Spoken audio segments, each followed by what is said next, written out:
Cyprus में 4 अमेरिकी transport aircraft देखे गए हैं। C-17 और रिफ्यूलिंग एयरक्राफ्ट साइप्रस पहुंच चुके हैं और साइप्रस के पाफोस एयरबेस पर ये विमान मौजूद है। इजराइल की मदद के लिए ये विमान पहुंचे हैं, जैसा कि रिपोर्ट्स बता रही है। तो साइप्रस पहुंचे हैं 4 अमेरिकी ट्रांसपोर्ट एयरक्राफ्ट। इशारा साफ है, आखिर इसमें जो C-17 विमान है और रिफ्यूलिंग एयरक्राफ्ट है, ये तस्वीर आप देखिए जरा, ये पूरी तैयारी हो चुकी है। अब बस इशारा चाहिए ट्रंप का। तो ट्रंप हालांकि यहां पर डिप्लोमेटिक खेल कर रहे हैं और ऐसे में ट्रंप कुछ भी स्पष्ट तौर पर सामने मीडिया के सामने कुछ नहीं कह रहे। लेकिन इतना जरूर है कि जो चीजें आ रही है तस्वीरों के जरिए वो ये बता रही है कि किसी बड़े हमले की तैयारी है, क्योंकि 4 अमेरिकी ट्रांसपोर्ट एयरक्राफ्ट का देखा जाना ये बता रहा है कि तैयारी मुकम्मल है, कभी भी कुछ हो सकता है। और जो बड़ा करने वाली बात अमेरिकी राष्ट्रपति कहकर गए हैं, हो सकता है कि कुछ बड़ा हो भी जाए। तो ट्रंप ने कई कमेंट्स किए हैं, कल मीडिया ने उनसे लंबी बातचीत की और उसमें उनसे कई सवाल जवाब किए। तो बड़ी खबर हम आपको बता रहे हैं और ये तस्वीरें बता रही हैं कि अगर ये ईरान की तरफ से कहा जा रहा है कि सीधे तौर पर अमेरिका आया तो इसका बड़ा नुकसान होगा। दूसरी तरफ साइप्रस की तस्वीरें दिख रही हैं। इस बीच एक और बड़ी खबर आपको बता दें, जहां यूरोप से अमेरिकी लड़ाकू विमान मिडिल ईस्ट पहुंच गए हैं। इटली और स्कॉटलैंड से अमेरिकी लड़ाकू विमान सऊदी अरब पहुंचे हैं। दर्जनों F-16 लड़ाकू विमानों को अमेरिका ने यूरोप से सऊदी अरब भेजा है। मिलिट्री एयरक्राफ्ट, युद्धपोत और लड़ाकू विमानों को लगातार मिडिल ईस्ट भेज रहा है अमेरिका, यानी जो तैयारी है वो कर ली गई है। और अमेरिकी मीडिया के हवाले से जो जानकारी आ रही है वो शायद ये पुख्ता कर सकती है कि आने वाले वक्त में अमेरिका डायरेक्ट अटैक कर सकता है। यही वजह है कि जगह जगह उसने अपने लड़ाकू विमानों की तैनाती करना शुरू कर दिया है। मिडिल ईस्ट से लेकर के सऊदी अरब तक, मिडिल ईस्ट के अलावा सऊदी अरब में भी F-16 लड़ाकू विमानों को देखा गया है। मिलिट्री एयरक्राफ्ट हैं, युद्धपोत हैं, लड़ाकू विमानों को लगातार मिडिल ईस्ट में अमेरिका के द्वारा भेजा जा रहा है। उसके पहले भी हमने देखा था कि किस तरीके से जो अरब सागर, मध्य सागर और भूमध्य सागर और लाल सागर है, वहां पर भी तैनाती कर दी गई है। यानी कि अब ये पुख्ता हो रहा है धीरे धीरे कि आने वाले वक्त में डायरेक्ट अटैक अमेरिका की तरफ से किया जाएगा। तो ये बेहद बड़ी जानकारी निकल करके सामने आ रही है कि अब F-16 लड़ाकू विमानों को भी तैनात कर दिया गया है। ये तस्वीरें जरा देख लीजिए कि किस तरीके से अब जो F-16 लड़ाकू विमान हैं उनका उपयोग इस युद्ध के दौरान हो सकता है, क्योंकि इनकी तैनाती कर दी गई है। इन्हें बाकायदा डिप्लॉयमेंट के तहत मिडिल ईस्ट से लेकर के यूरोप तक तैनात किया गया है। अब ऐसे में अगर आने वाले वक्त में इनका उपयोग किया जाए तो ये आश्चर्य करने वाली बात नहीं होगी कि आखिरकार F-16 अचानक से आ कैसे गए, C-17 अचानक से आ कैसे गए, क्योंकि एक जो पुख्ता तैयारी है वो अमेरिका के द्वारा कर ली गई है। उसके पहले भी ये जानकारी मिली थी कि इजराइल के पास बहुत ज्यादा जो मिसाइलें हैं वो रह नहीं गई हैं, 1 हफ्ते तक की मिसाइलें रह गई हैं, ये भी जानकारी आई थी। यानी कितनी भी कम मिसाइलें रह गई हो, लेकिन जो तैयारी अमेरिका ने की है, जो भरपूर समर्थन दिया जा रहा है अमेरिका की तरफ से, वो ये पुख्ता करता है कि आने वाले वक्त में कुछ भी हो जाए, इजराइल आगे बढ़ता रहेगा। अब एक और जानकारी आपको बताते हैं, अमेरिकी मीडिया के हवाले से ये जानकारी निकल करके सामने आ रही है और ये खबर ये है कि ट्रंप ने निजी तौर पर ईरान पर हमले की मंजूरी दे दी है, ये रिपोर्ट कह रही है। लेकिन अटैक कब होगा इसके बारे में हालांकि अभी तक कोई जानकारी नहीं मिल रही है। और ईरान के परमाणु ठिकानों पर भी हमला किया जा सकता है। ये ऐसी तमाम रिपोर्ट्स हैं जो ये बता रही हैं कि आखिरकार आने वाले वक्त में क्या कुछ होने वाला है। मिडिल ईस्ट में जहां तैनाती कर दी गई है, वहीं ट्रंप ने निजी तौर पर ईरान पर हमले की मंजूरी दे दी है और अटैक के फाइनल ऑर्डर पर अब तक साइन नहीं किए गए हैं।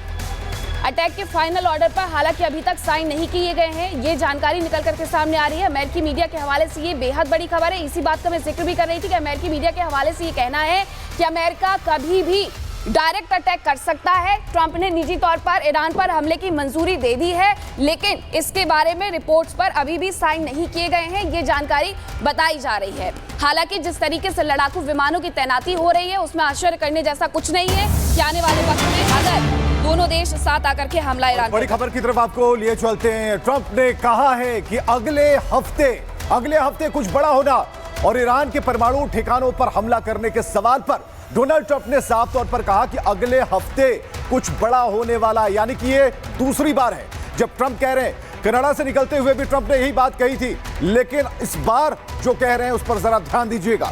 इस बार ट्रंप कह रहे हैं कि अगले हफ्ते कुछ बड़ा होने वाला है, यानी कि इस हफ्ते सिर्फ डिप्लोमेटिक बातचीत होगी और बराबर इंतजार ट्रंप कर रहे हैं ईरान की तरफ से कि वो बैकफुट पर आए और जिस डील की बात बराबर कह रहे हैं ट्रंप, उस पर वो सिग्नेचर कर पाए। तो बड़ी खबर इस वक्त हम आपको बता रहे हैं, स्थिति जो है वो बिल्कुल अब नाजुक दौर से गुजर रही है, क्योंकि ट्रंप ने एक बार फिर इशारा किया और इस इशारे को जो रक्षा विशेषज्ञ हैं बेहतर समझ पा रहे हैं और ये समझ पा रहे हैं कि कैसे ये युद्ध आगे की तरफ बढ़ता जा रहा है। तो एक और बड़ी खबर की तरफ आपको लिए चलते हैं और बड़ी खबर आ रही है कि ईरान के यूरेनियम इनरिचमेंट सेंटर पर आईडीएफ का अटैक हो गया है। ईरान के नतांज में यूरेनियम इनरिचमेंट सेंटर पर अटैक हुआ, हमला हुआ है। ये नतांज सेंटर में ईरान 60% यहां पर यूरेनियम इनरिच करके रखता है, यानी कि यहां पर एक बड़ा हब है, एक बड़ी यूनिट है और ईरान के यूरेनियम इनरिचमेंट सेंटर पर हमला होता है। तस्वीरें आप देख पा रहे हैं, लाल घेरे में जो नजर आ रहा है वो स्पॉट बता रहा है नतांज का परमाणु अड्डा और इस पर सबकी नजर है, खासकर अमेरिका भी बहुत ही नजदीक से इस पूरे मसले को देख रहा है। तो इस वक्त ईरान में हाहाकार मचा है और ट्रंप लगातार कार्ड खेलने की फिराक में है। दूसरी एक और जानकारी है, तेल अवीव पर ईरान ने फिर से मिसाइल अटैक कर दिया है। तेल अवीव में इंटरसेप्ट किए गए हैं ईरानी मिसाइल। हालांकि जो ईरानी मिसाइल दागी गई थी तेल अवीव पर, उसे इंटरसेप्ट कर लिया गया है। ये तस्वीरें देखिए, दिन और रात समझ पाना मुश्किल हो गया है, लेकिन ये रात के वक्त की तस्वीरें हम आपको दिखा रहे हैं कि तेल अवीव में जो मिसाइल अटैक किया गया उसे तेल अवीव के द्वारा, इजराइल के द्वारा इंटरसेप्ट भी कर लिया गया है। ईरान हालांकि लगातार मिसाइल अटैक कर रहा है, ईरान चेतावनी भी जारी कर रहा है कि हम भी पीछे नहीं हटने वाले हैं, लेकिन ऐसे में तेल अवीव पर जो मिसाइल अटैक किया गया उसकी जब तस्वीरें सामने आई तो ये भी समझ में आया कि किस तरीके से इजराइल की जो तैयारी है इन मिसाइलों को इंटरसेप्ट करने की वो पूरी होती हुई दिखाई दे रही है।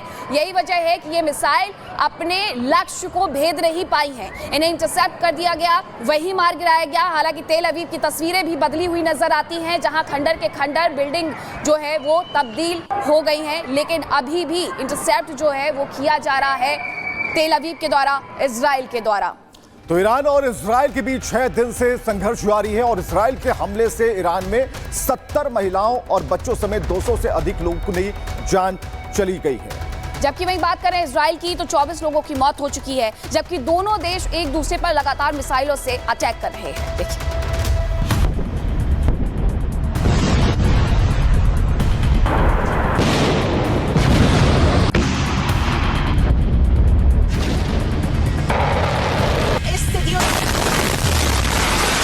ये तस्वीर तेल अवीव की है और ऐसी तस्वीर पिछले 6 दिनों से आ रही है। ईरान तेल अवीव को निशाना बना रहा है और इजराइल ईरान के मिसाइल को इंटरसेप्ट कर रहा है।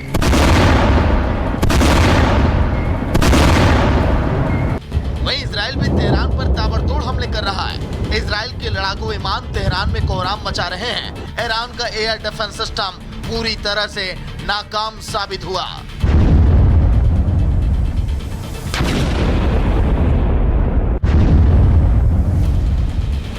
इजरायली वायुसेना ने तेहरान के निकट ईरानी एंटी टैंक मिसाइल अड्डे पर बमबारी की, जिसका इस्तेमाल हिजबुल्लाह करता था।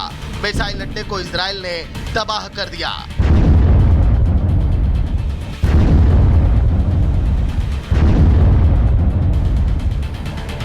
और 7वें दिन भी इजराइल ईरान को नेस्तनाबूद करने के लिए उड़ान भरा है। इस बार 600 लड़ाकू विमानों की रिफ्यूलिंग की गई।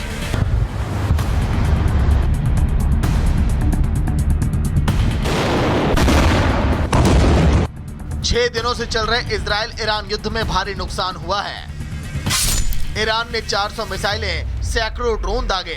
हमले में 239 नागरिकों सहित 585 लोग मारे गए, 1300 से ज्यादा लोग घायल हुए। इजराइल में 24 लोग मारे गए।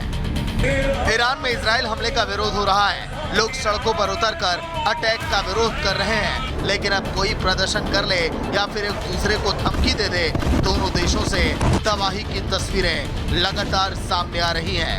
ये तस्वीर उस वक्त की है जब इजराइल ने ईरान के सरकारी मीडिया हाउस पर मिसाइल अटैक किया था। इजराइल और ईरान के बीच तनाव अब पूरी तरह से बढ़ चुका है। ऊपर से युद्ध में अमेरिका की एंट्री से ईरान परेशान है। वहीं अमेरिका खाड़ी देशों में अपने 40,000 सैनिकों को हाई अलर्ट पर रखा है। ऐसे में साफ है कि इजराइल ईरान का युद्ध अब जल्द खत्म नहीं होने वाला। Bureau report, Republic Bharat.